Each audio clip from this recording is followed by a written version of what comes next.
Perfect.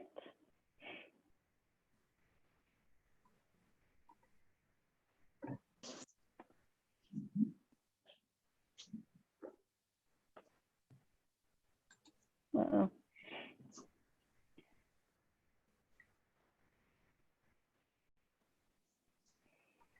Welcome to Frank Talks.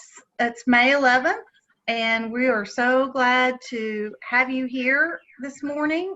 I'm Mindy Tate, Executive Director for Franklin Tomorrow, and we wanted to welcome you today to Frank Talks. Our topic today is mental health awareness and our response, and we're gonna do a few things before we do that and introduce our panel. I think you can see our panelists, most of them here online, and we're going to go through this, but I wanted to introduce Franklin Mayor Ken Moore. Hi, Mayor Moore.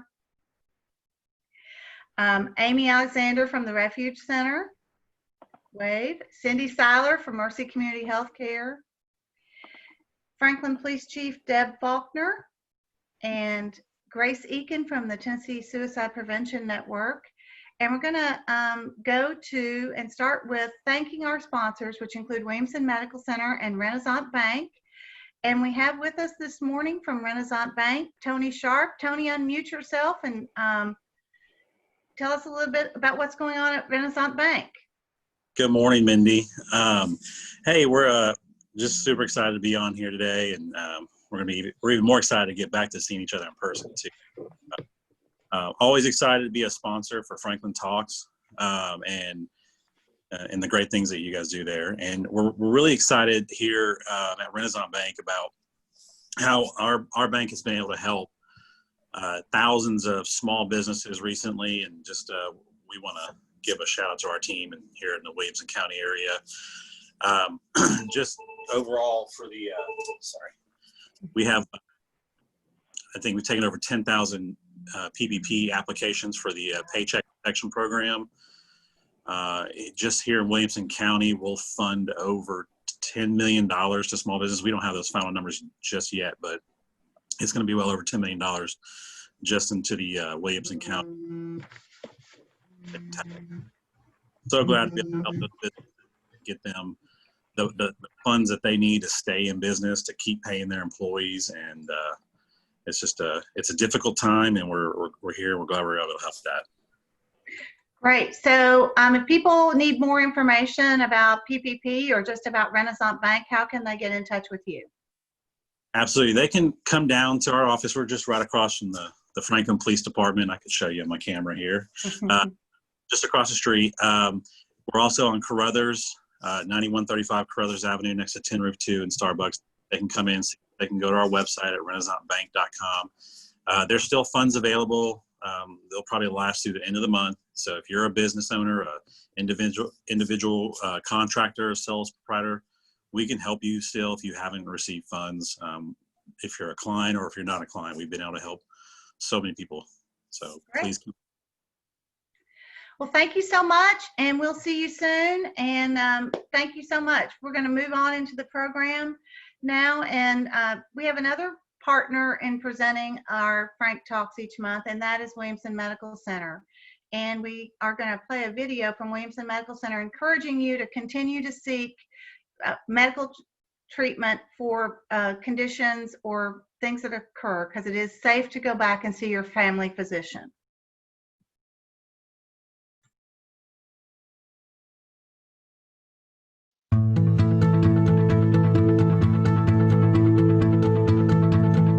The last month and a half has been completely different. Our visits have decreased tremendously. I would guess that we're probably at 50%.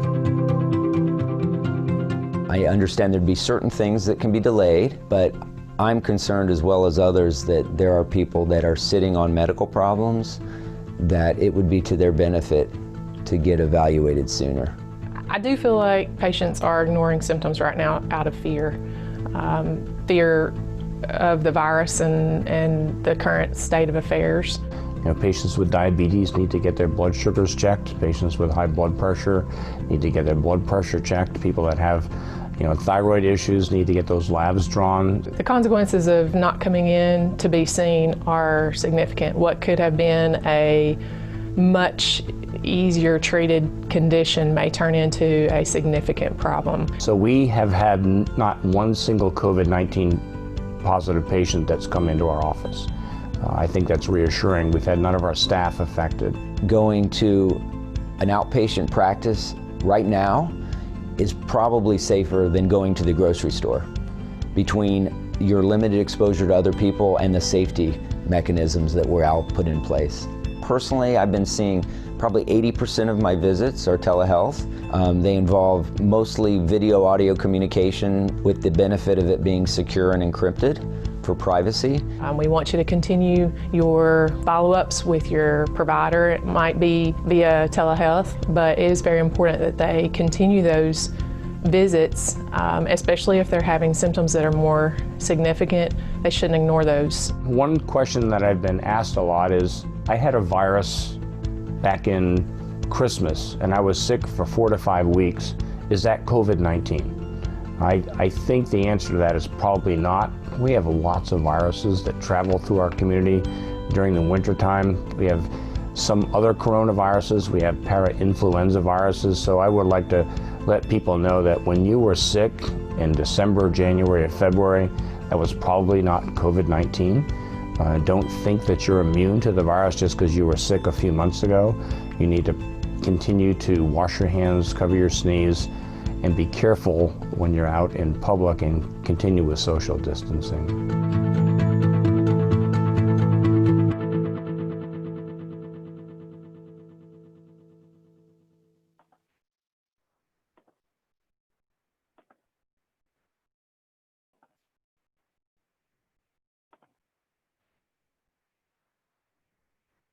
Thank you to Renaissance Bank and Williamson Medical Center for being our partner in presenting Frank Talks on a monthly basis. We also want to say thank you to the over 60 donors who helped us raise almost $6,000 last week during the big payback. We're really appreciative of your support, and it supports programs like Frank Talks, Breakfast with the Mayors, Get Fit Franklin, and other initiatives that we have. So we really appreciate those donors. It was a great experience for us and a lot of fun, and we shared a lot of great information about Franklin Tomorrow, and you can see a lot of that on our Facebook page. Some of you are watching this on Facebook, and we hope that's coming through well. But now we're going to go and talk a little bit about some of the initiatives that are coming forward. We'll talk about the Fund Help Franklin initiative in a little bit, but first we're going to hear from Franklin Police Chief Deb Faulkner about her department and what they're seeing in terms of response for mental health calls and other initiatives that you've had to deal with as both before this crisis and since this crisis. So Chief, if you can log in. Good morning. Thank you for the opportunity to speak on such an important topic. It's a tough subject to talk about, especially on a beautiful Monday morning like this, but we need to, and it's important that we discuss it and try to offer any help that we can to anyone who needs it, especially during this very stressful time. A leading call for service for the Franklin Police Department, unfortunately, is dispatched as a psychological emergency. And this consists of a suicide threat, a suicide attempt, or an actual suicide. Police officers are often the first on the scene when someone is in crisis. And being able to recognize what's happening is key to getting them the medical attention that they need, and do it fast. Every police officer at the Franklin Police Department receives 2 days of crisis intervention and de-escalation training. This training is proven to be extremely valuable as we continue to try to navigate clearly through mental health crisis in our country. From a law enforcement standpoint, it's our observation that people are stressed. I mean, that's a given. They're worried about their health, the health of their family. They're worried about losing their job and their loss of income. It's just a tough time right now. Let me give you a few numbers to demonstrate what I'm talking about. I won't overwhelm you. I just want to try to represent what we're seeing here at the police department. For the first 4 months of 2020, there were 64 psychological emergency calls. 17 were attempted suicides, 2 were completed, and both of these were in April.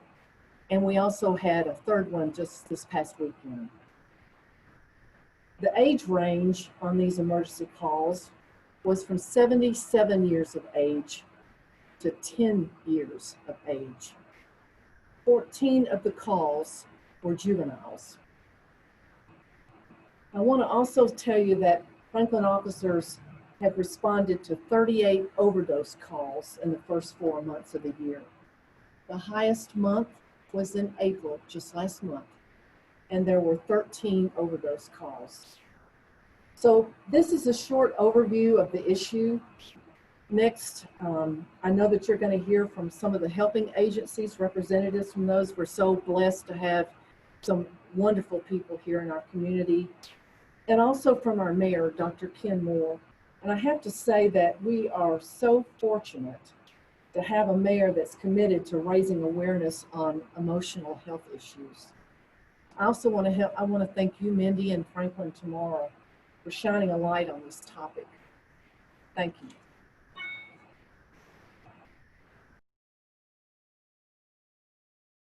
Thank you so much, Chief. We really appreciate that and hearing from you this morning. I would ask you just to also tell us a little bit about the training that you have instituted or that your officers receive in dealing with this and how they've had to actually put that into practice in actually saving lives and stopping suicide in our community. We use a lot of volunteers to participate in this, both from the helping agencies, from the medical field, some folks from Vanderbilt, and also from Veterans Association, because we have so many people that live in our area who are also veterans. We had just as an example, we had a suicide attempt just a couple of weeks ago, and it was a former helicopter pilot from the military, and it was a very serious call. So officers being able to recognize what the subject is going through, what the individual is expressing, and be able to de-escalate that is so important. We actually do role playing. We have some actors to come in, some people to observe how the officers respond to the scenario that's presented, to actually give them an opportunity to use the skills that they learn in the classroom. Unfortunately, as soon as they get out in patrol, they use these skills for real. I had an officer just the other night. We had 3 psychological emergency calls just back to back, and he responded to 2 of those, 2 of the 3. We do debriefings a day or so later to let officers talk about what they experienced so that we can maintain their mental health as well, because they deal with so much of this, and I think that's important. It's very critical that this training occur and all of our officers realize it and see it. I think they're astonished that a community like Franklin has such, what seems to me to be a large quantity of these calls. But they do exist, and right now is such a critical time to be mindful of what people are experiencing and to be out in the community, to be seen, to be there as a resource is crucial. And we see that as a mission 1 for us. Thank you so much, Chief, and I hope you can stay on the line, and if we come back and have some questions after we go through some of the other panels, that'd be great. I'd be glad to. Great. So next we have Amy Alexander from the Refuge Center. And Amy, we're going to throw up a little slide here just for a minute that explains what the Refuge Center is. But you can talk to us about that, and then if you have any slides, you can share those. But tell us a little bit about what the Refuge Center is and how long it's been in Franklin and Williamson County. Great. Thank you so much for having me. And I just want to echo Chief Faulkner that we are incredibly blessed to have a mayor who's putting an emphasis on emotional wellness in this community. And I am so thankful to be a part of this group. And we've developed some wonderful friendships as we all work towards a common goal. So the Refuge Center for Counseling, Jennifer Gillette and I co-founded the organization in 2005. So we're in our 15th year of operation in the Franklin community. We do have individuals that come to us from 17 counties in Middle Tennessee. And we, excuse me, we provide counseling services for children, individuals, families, and couples. We do all of that on a sliding fee scale so that services are accessible to anyone and everyone. And we have about 60 therapists. So we have a lot of various areas of expertise and different modalities that are offered and provided. There's really not a whole lot we don't do. So that's a little bit about the Refuge Center. So tell us a little bit about what you have seen in the last year and particularly maybe in the last 3 months in terms of need and how the Refuge Center is responding to that in our community. It's great. Yeah. Well, you know, this has been a hard time for everyone. And what we know for sure is that suffering does not discriminate. People tend to categorize or think about mental health as something like a bipolar diagnosis or major depression.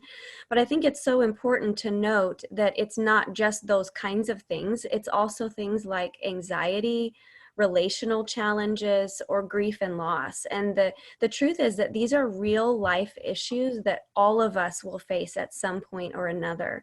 So it's so important that we continue to educate and destigmatize what mental health really is. The great Mr. Rogers, he said, if it's mentionable, it's manageable.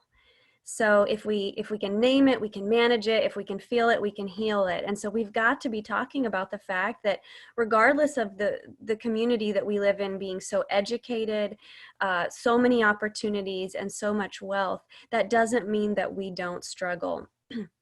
And so at the Refuge Center, we see the primary reasons that people call us are anxiety, depression, grief and loss, and relational challenges.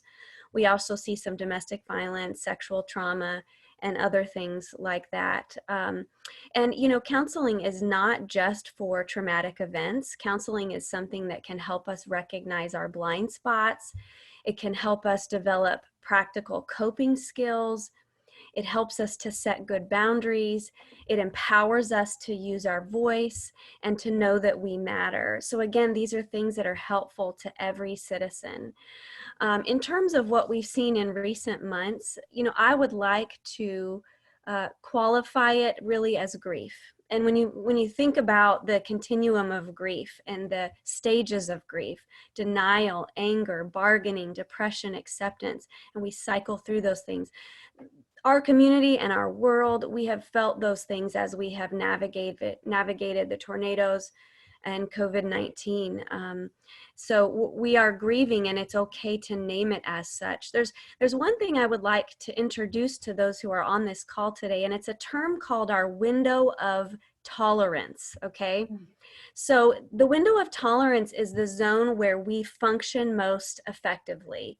We're able to think reasonably, we're able to manage the tasks that we have in front of us.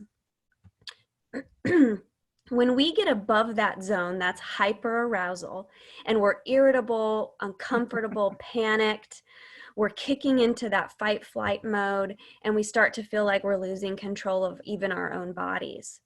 When we drop below the window of tolerance zone, that's hypoarousal, we're lethargic, depressed, we feel spacey, and we lose track of time. So stress and trauma shrinks our window of tolerance.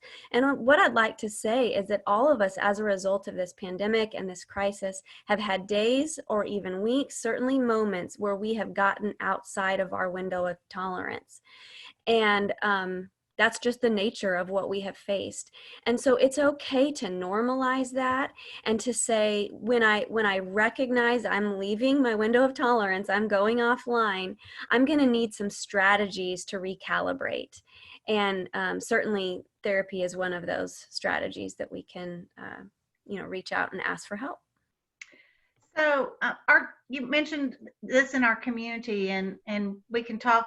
Maybe Cindy will address this as well with Mercy, but we're a more diverse community than we have been in the past as well, and needs exist not just for those who are English speaking, but other needs.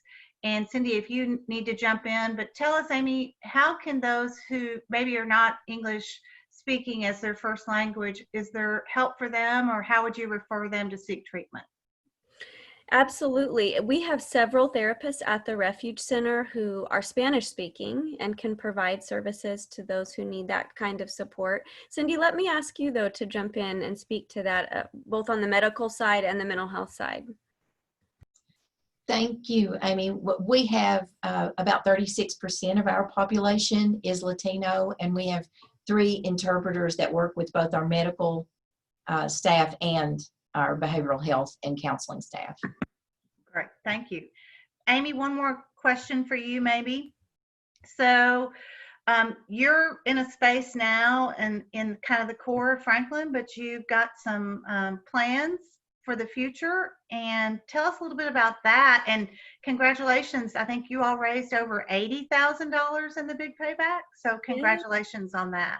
Thank you. We feel extremely grateful and blessed for the fact that there are a number of people who still have not missed a paycheck, and those people are saying we want to continue to be generous. We want to give, and so we're so thankful for that. Yes, so right now we are located at the entrance to the Forest Crossing subdivision at the corner of Forest Crossing and Royal Oaks. We've been at that space for about 8 years, but we've got at this point nearly 72 staff sharing 22 offices.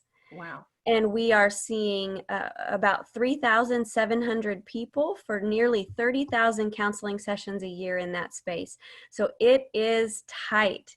And really, you're seeing these articles all over social media that mental health really is the second wave of this pandemic. Last week alone, we received 47 referrals. So we know that the numbers are only going to increase. So last August, we closed on 7 acres of land right off of Long Lane, very close to the fairgrounds in the Berry Farms area. We have paid that land off. And it is our intent to develop a campus that is a healing experience in itself. We would be able to build a facility where we can increase our services by 30%. And even though it's a tough time to be in a capital campaign, we cannot push pause on that because the demand is so high. Our wait list was up to 200 before this pandemic, and it's only going to increase. So we have got to find a way to move forward. So thank you for recognizing that, Mindy. And you spoke about the wait list, but that shouldn't, just like the commercial or the information we saw from Williamson Medical Center, that shouldn't stop people from reaching out if they feel they are in a crisis situation. And both you and Cindy can talk about that, or the chief. It shouldn't stop them. There are ways to even just to text. I think it's text Williamson to 741-741, and that puts you in a queue. But tell us about, people shouldn't stop seeking help if they are in crisis. That's right. And I wanted to add that we have been offering both telehealth and in-person sessions. And because of our telehealth offerings, which are available to anyone in the state of Tennessee, we have been able to increase our capacity. And so as of this morning, we've got 73 spots for new clients in the next 6 days. Wow. So I would love for people to reach out immediately and get support. Mm-hmm. Great. Thank you so much. And we're going to go to Cindy Seiler, who's the CEO for Mercy Community Healthcare. And tell us a little bit, Cindy, we've got a slide with for you, but tell us a little bit about what Mercy is, Mercy Community Healthcare, and then we'll talk a little bit about the services y'all are providing as well.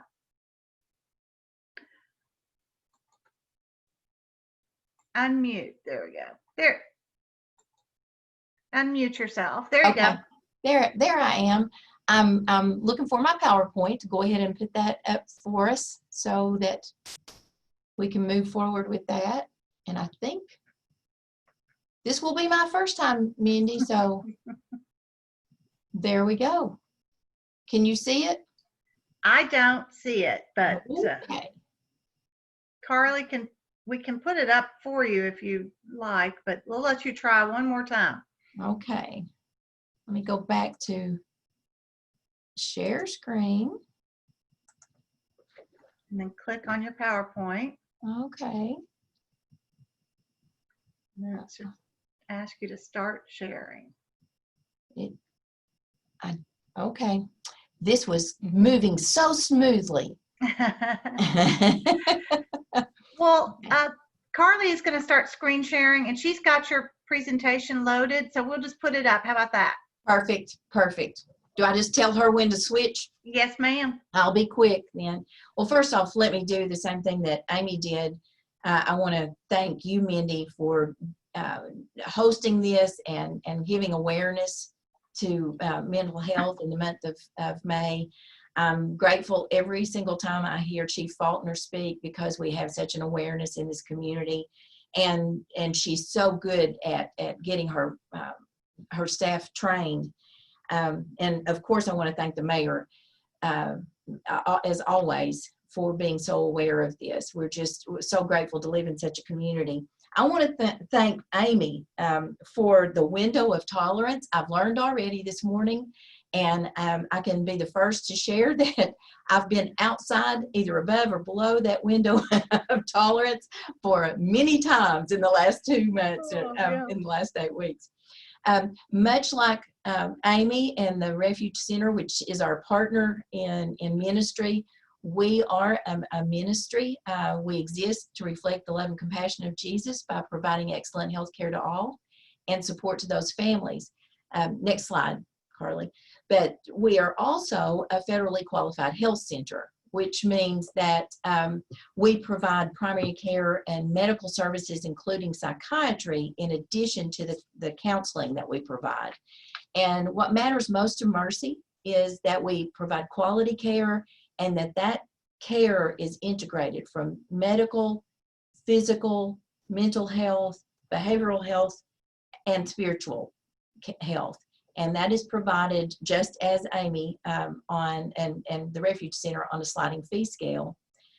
We do provide that regardless of anyone's ability to pay. We take insurance.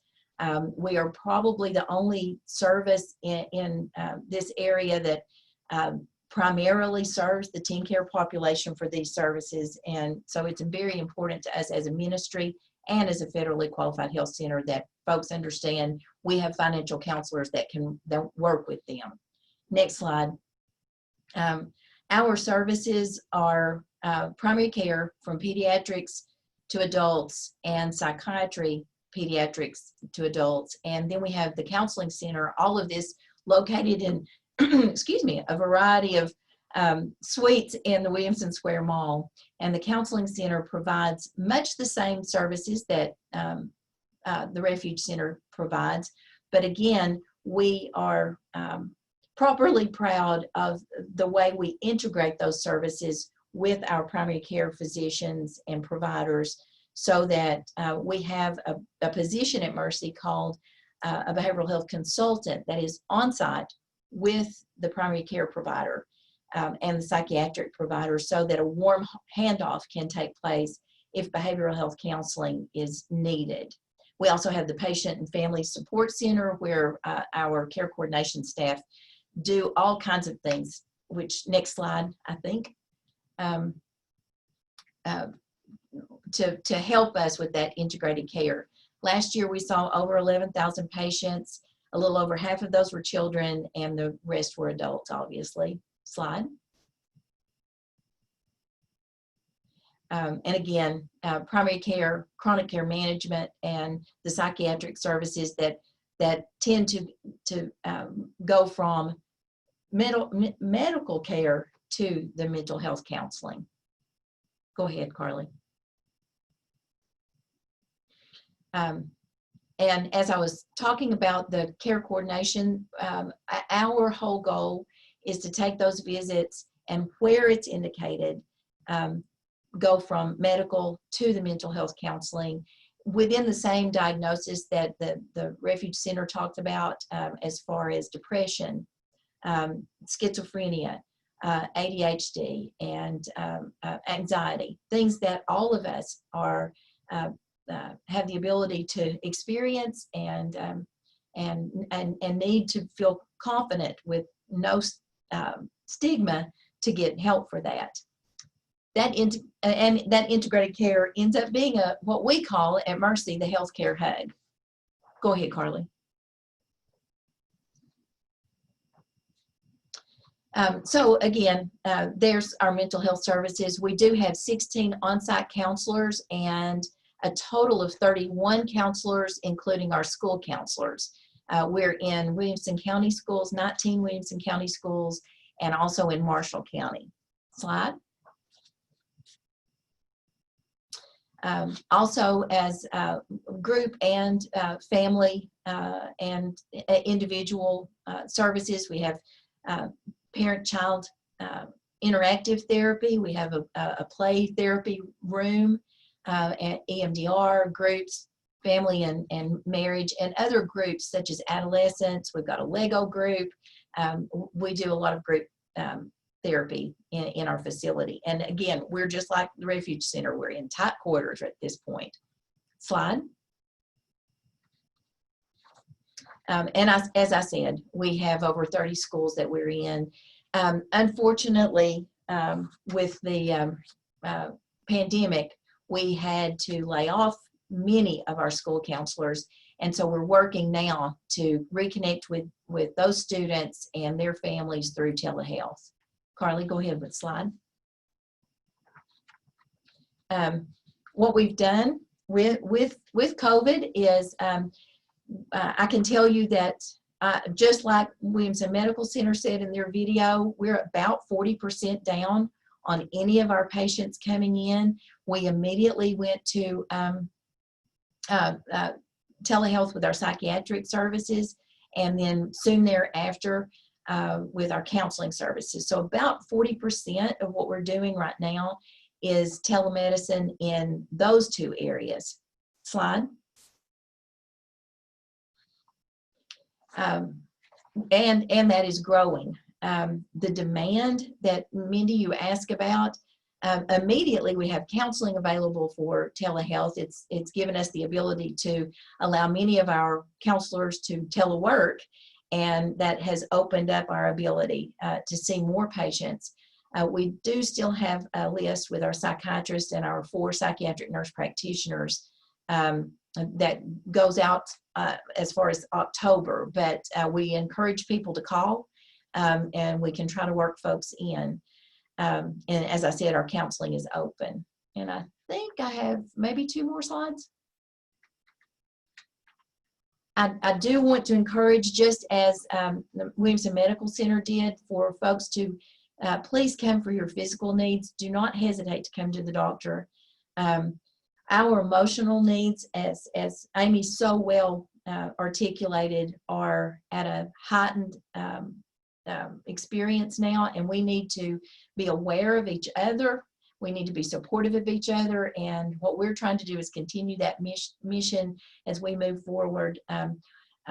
2 weeks ago, we started telehealth with our primary care pediatrics. We're not there with adults yet, and we just encourage folks to go to your doctor, call in, and do what you need to do to take care of yourself. Don't let this fall behind. And I think that will be my last slide. Was just to let folks know we have 164 professional folks at Mercy Community Healthcare, all there to make a difference. And we're very proud of what our folks have done to continue to stay open, to continue to care for people. They're all in their PPE and their mask, and we're doing what it takes to care for folks in the name of Christ. Great. You had a monumental year. This is a celebratory year for you all. You've been in. Tell us a little bit about the history. How many years Mercy has been around? This past year was our 20th year we celebrated, and as many folks know, Mercy Community Healthcare started as Mercy Children's Clinic downtown, where Chief Faulkner's office, right across where Chief Faulkner's office is now, where the bank is. And we were in the old furniture store in an older building down there as a result of many businessmen in this community and some pastors in this community that felt the need, along with Tim Henschel, who was a resident in pediatrics from Vanderbilt, that felt the need to make care accessible and affordable for anyone. And we have continued that mission, and we're there now. Not in that location, And just the continued growth of Mercy is pushing you to also have to look and try to plan for the future and where you all might be able to be in a space as well, correct? Yes, Mindy, thank you.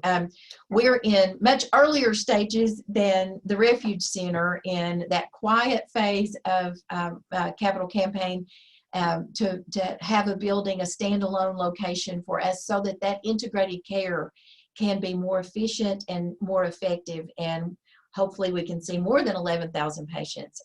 We're about 2 years away, but right now we're in 4 different suites at the Williamson Square Mall, and it's unfortunate that families have to maneuver and navigate across the bridge, down the alley, and around and around the mall. But we are still serving folks and looking forward to being in a building very soon. We've got the beginnings and the origin of a schematic that's about 35,000 square feet. Wow, great. Thank you so much. And ladies, we may be back to you, but we're going to go now and talk to Franklin Mayor Dr. Ken Moore.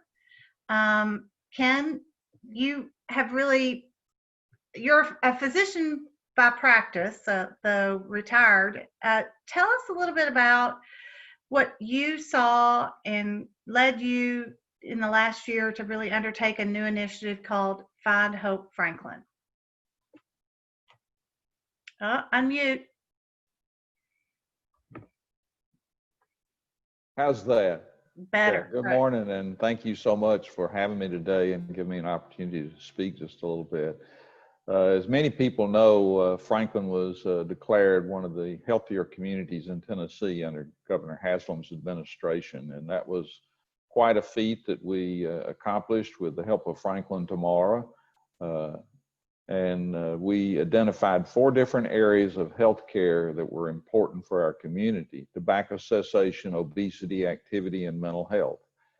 And what we found is that there was not much conversation about mental health, even though you've heard this morning about the need in our community. You've heard it from Chief Faulkner, what her folks are seeing. You've heard it from Amy. You've heard it from Cindy.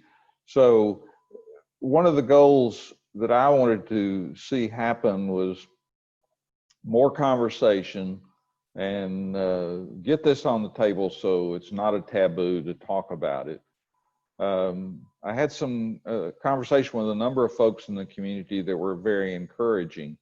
And so one of the folks I consulted with was, if I can, there you go, Marianne Schroer. And Marianne and I sat down and we talked about what a blue ribbon panel might look like in our community. And you can see all those names on there, and there's lots of different, lots of diverse talent there, from ministers to counselors to mental health experts. But also we have Rich Scaglione on there, who is Locomotion Creative, that was very helpful. And we also have Mike Allday, who was helping us with PR. So that's our committee, and it's probably been one of the greatest pleasures I've ever had working with this group.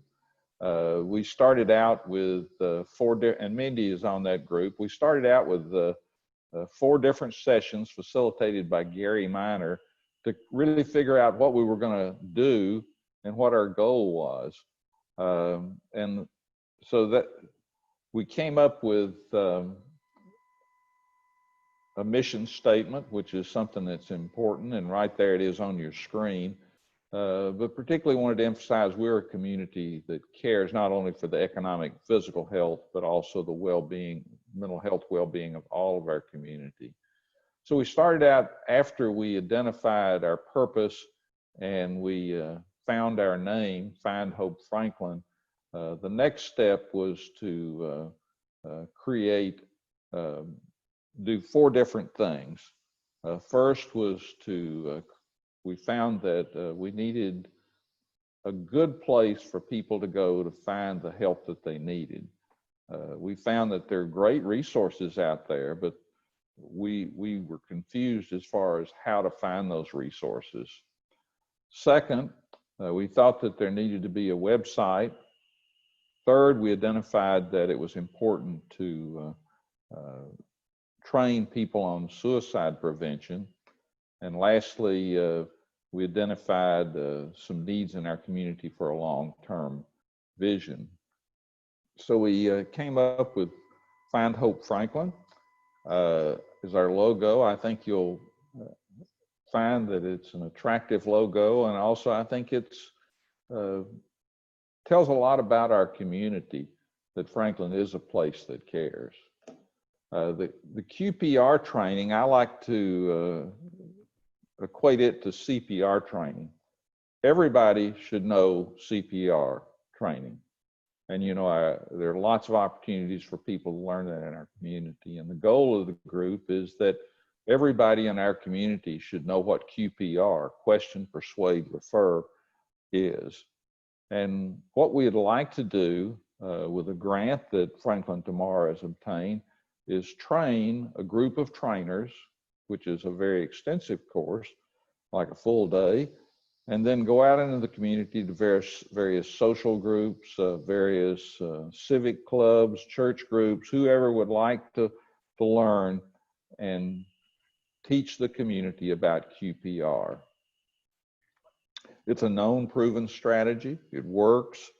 And this is going to save lives in our community. The next thing we identified is that we have some very talented resources in our community. But we found that people that have a mental health crisis, those folks that Chief Faulkner was talking about, they have two destinations typically, jail or the emergency room, because there aren't enough facilities and opportunities in our community. And if you can imagine, the worst place to put somebody having a mental health crisis is in the back of a police car, and then the next thing is go to the emergency room or the jail.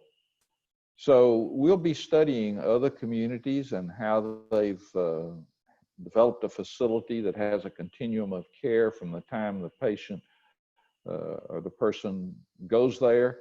It'll be much better for our police to have a place where they can take folks and get them integrated into a treatment program.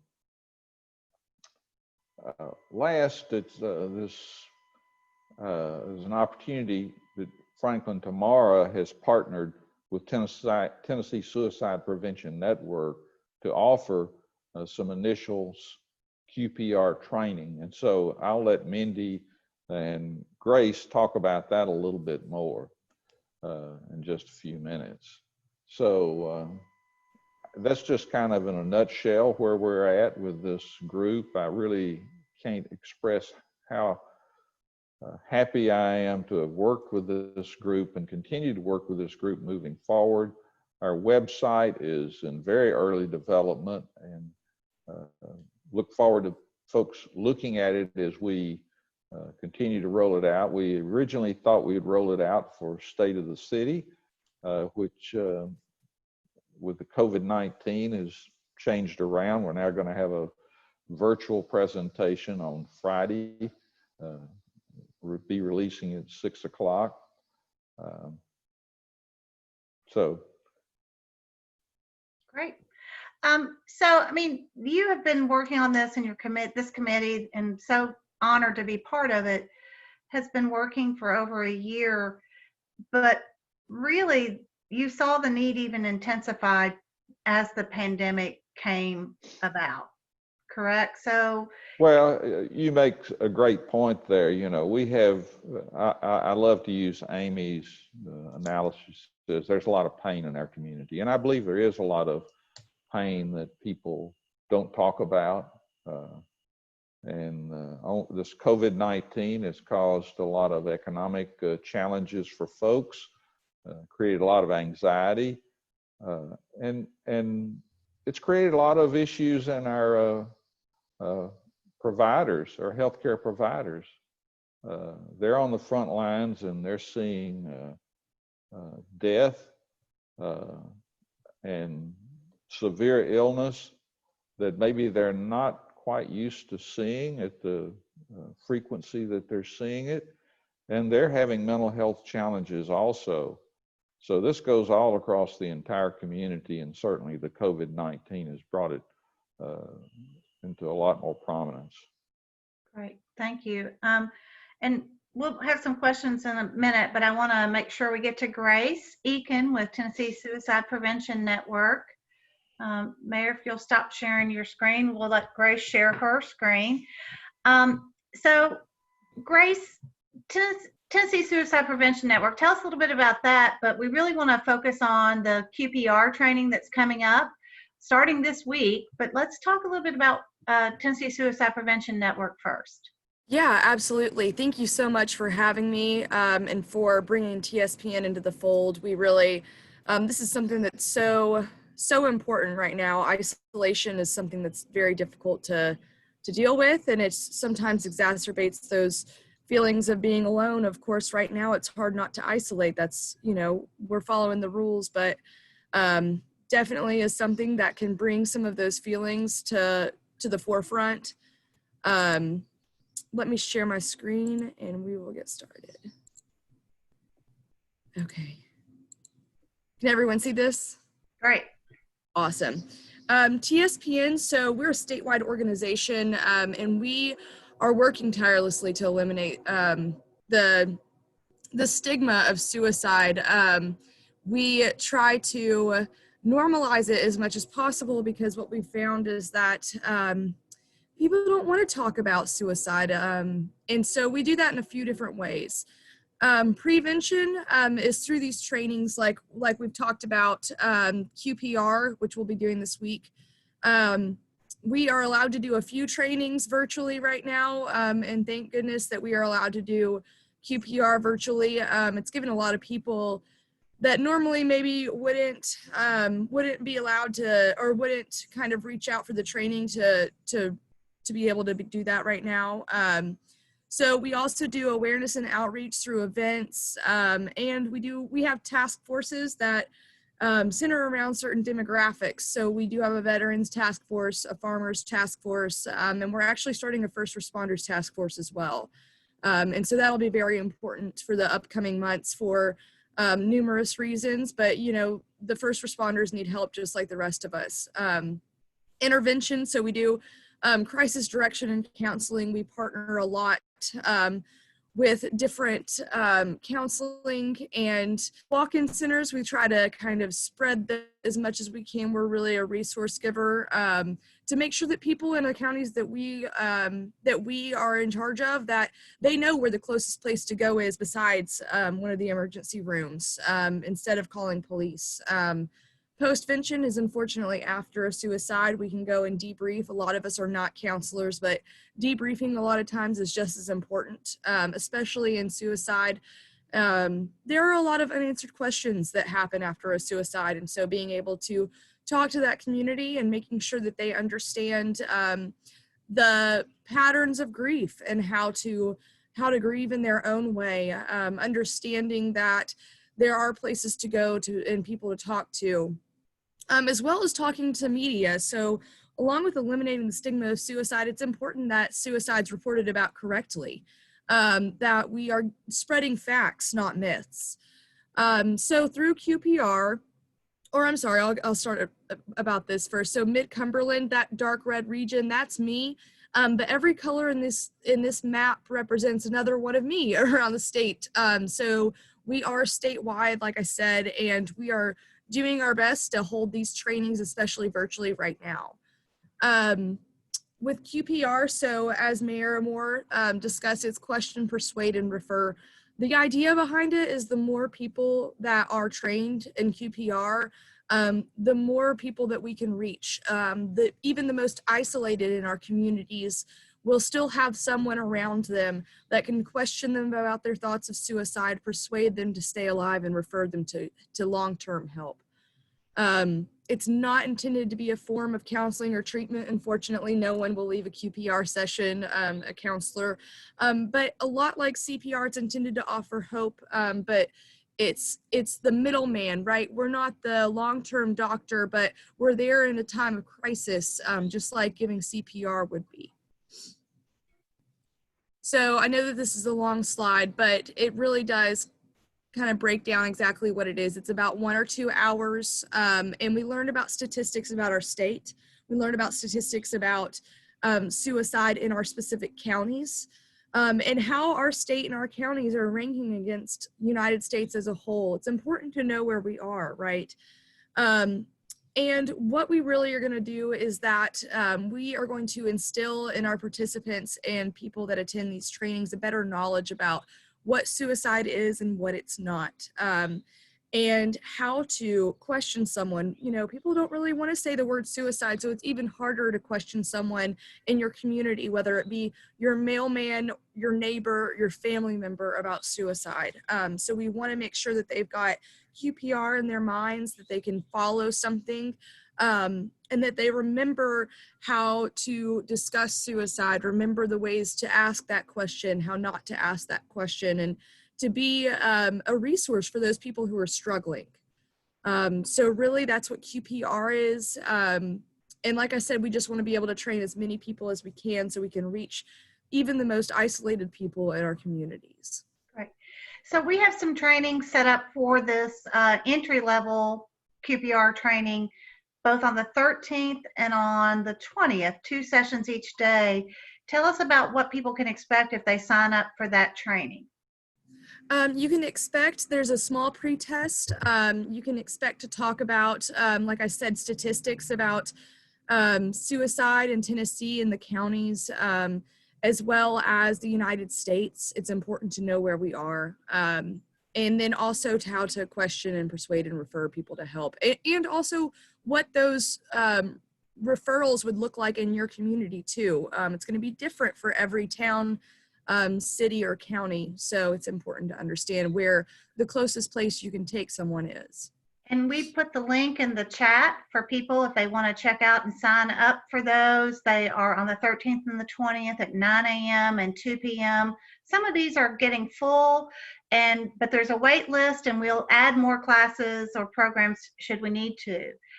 Someone asked a question in our chat. Is it QPR appropriate for youth to be trained in to talk with their friends, or if not, is there another resource that can help them have those conversations? So absolutely. QPR, what's so amazing about it is that it can be for anyone. What we've found is that suicide does not discriminate. It doesn't discriminate against age demographics. And in fact, a lot of our communities that struggle the most are of younger age. So teaching youth about how to question the people that they see on the field, you know, during a game, during sports, in their hallways, being able to talk about those facts versus the myths is important. So yes, it's very appropriate for youth. Amy and Cindy, do you have any thoughts about, and Chief, you mentioned earlier that one of those calls, the youngest was 10 years old. So youth in our community and the school counseling program, that's really a need. It's really exists here, right? Oh, yes. You would be so surprised at the number. What has surprised me is the number of school staff that have come to us afterwards and talked about the amount of time that they would have had to spend with a child that's in a crisis, that it happens at school. And in the moment of getting their parents there and having that immediate help, our school counselors have been professional therapists that are there on site to help with that. But yes, after and I know Amy can speak to this much better than I can, but after a national crisis, there is always an influx of these children that have no place else to look to for the counsel and the answer to the grief and the fear. And I would also, go ahead, Amy. Well, I was just going to say that we ran a recent report of our demographic information from our intakes, and we found that about 1/3 of the people that are coming to the refuge center are reporting that they have had or are having thoughts of harming themselves. And these are businessmen and musicians and people that just, you know, appear fine on the outside and are functioning, but privately are having thoughts of self-harm. And I think our youngest hospitalization was 10 that we had to send to the hospital for a suicidality with a plan. So, wow, and that is with a plan, man. That's amazing. We're seeing other nonprofits in our community, such as One Gen Away and Grace Works, fulfilling those hunger needs, really, but fulfilling the hunger for socialization. This isolation and loneliness must be really, really hard on people. Is that true? I mean, we weren't meant to suffer alone. We weren't meant to grieve alone. And yet the health component of this pandemic has meant that we had to become islands in our grief in order to save lives. But there's something in that that's so hard for us because we weren't wired like that. and we're encouraged to wear masks if we're out, so it's hard to do that smile that might change someone's day, but stopping to say hello, even just making sure you speak to someone if you pass them on the street or in a store, Yes. that can be a good tool as well, right? Yep. Just Yes, common kindness. Mindy, all of our staff have started practicing smiling with their eyes because you can't see their mouth. Yeah, it's a talent. It's a talent for sure. So those are the questions we've had from the audience, and we're about to wrap up. Anything from any of our panelists? Final words from any of our panelists?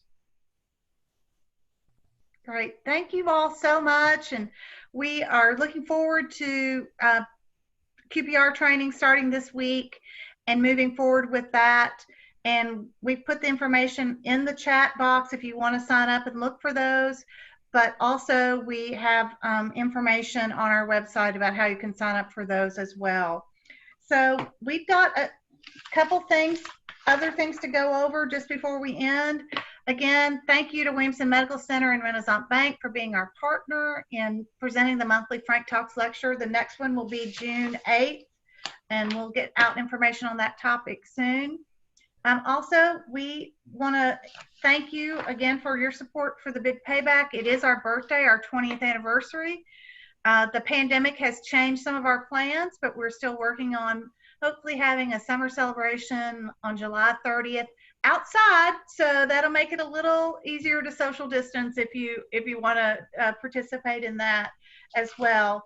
And then we've been talking about our great t-shirt, the Franklinite t-shirt. Let's all show our civic pride and get a Franklinite t-shirt through Twine Graphics. They've been working with a number of nonprofits to put those out. There are also other ways to support Franklin tomorrow. Get a historic Franklin license plate, another one to show your civic pride. And we appreciate that. And then again, our upcoming events, June 8th, Frank Talks, and July 28th will be our next Breakfast with the Mayors. Follow us on social media, Franklin Tomorrow. Be involved and check our website frequently. And we'll see you next time for Frank Talks. Have a great day.